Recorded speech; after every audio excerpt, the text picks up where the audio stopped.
আসসালামু আলাইকুম। সবাইকে স্বাগতম জানাচ্ছি দৃষ্টিকোণ লার্নিং প্ল্যাটফর্মে। সর্বপ্রথম আপনাদের কাছে আন্তরিকভাবে দুঃখিত এতদিন ভিডিও আপলোড করতে পারিনি তার জন্য। ইনশাল্লাহ এখন থেকে নির্দিষ্ট একটি দিনে নির্দিষ্ট সময়ে ভিডিওগুলো আপলোড হবে এবং আপনারা অবশ্যই জানাবেন যে আমার ভিডিওগুলো আরও কীভাবে ভালো করা যায় এবং আপনাদের কাছে কীভাবে এই পড়াগুলো আরও ভালোভাবে পৌঁছে দেওয়া যায় সেই সম্পর্কে অবশ্যই সাজেশন দিবেন কমেন্টে। তাহলে আজকের ক্লাস শুরু করি ইনশাল্লাহ। আজকে আমরা পড়ব অল অ্যাবাউট প্রিপোজিশন। প্রিপোজিশন নিয়ে বিস্তারিত পড়ার আগে অবশ্যই আমাদের জানতে হবে প্রিপোজিশন কাকে বলে। A preposition connects a noun or pronoun to other words in a sentence, showing relationships like direction, location or time.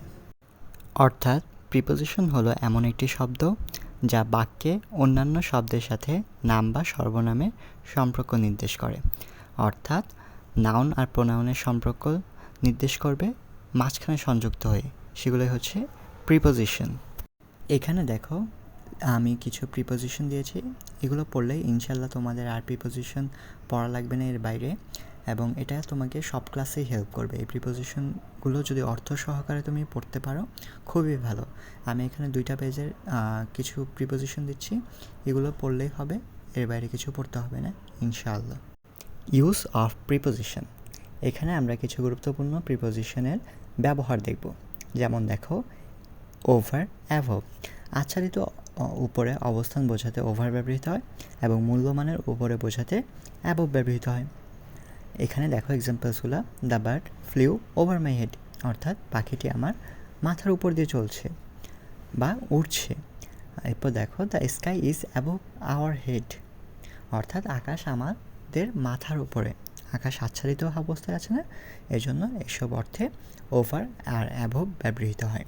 এরপর দেখো ইন, ইনটু, উইদিন, বাই। একটি বস্তু অন্য একটি বস্তুর ভেতরে অবস্থান বোঝাতে ইন ব্যবহৃত হয়, ভিতরের প্রবেশ বোঝাতে ইনটু ব্যবহৃত হয়, নির্দিষ্ট সময়ের ভিতরে বোঝাতে উইদিন ব্যবহৃত হয়, আর যদি শুধু নির্দিষ্ট সময় বোঝায় তাহলে বাই ব্যবহৃত হয়। এক্সাম্পলসগুলো দেখো, the book is in the box, অর্থাৎ বইটি বক্সের মধ্যে আছে। ওয়াটার চেঞ্জেস ইনটু ভ্যাপর, অর্থাৎ পানি বাষ্পে পরিণত হয়। I will return the book within 2 days, এটা একটা নির্দিষ্ট সময়ের ভেতরে বোঝাচ্ছে। হ্যাঁ, do the work by tomorrow, অর্থাৎ কালকে কাজটি করো, নির্দিষ্ট সময় বোঝাচ্ছে। বিটুইন, এমন। দুই বস্তু বা ব্যক্তির মধ্যে বিটুইন এবং 3 জন বা তার বেশি হলে এমন। কিভাবে বুঝবে?